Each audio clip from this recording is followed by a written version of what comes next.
करे दोनों घात रे। रहेले संघरिया दोनों एक ही ता साथ में, एक ही पटावल माल पे करे दोनों घात रे।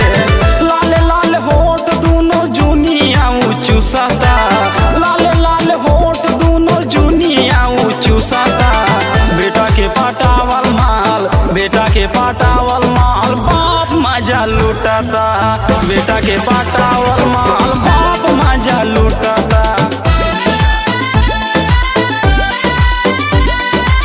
बेटा के पटावल माल बाप मजा लुटाता।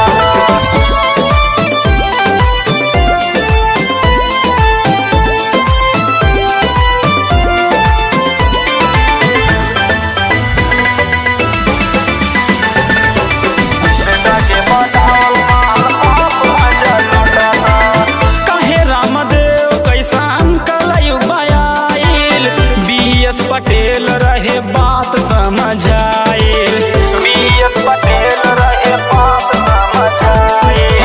कहे रामदेव कैसन कलयु बयाइल, बीएस पटेल रहे बात समझाए।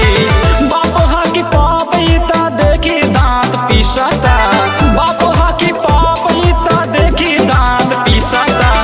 बेटा के पटावल माल, बेटा के पटावल माल मजा लुटाता, बेटा के पटावल माल।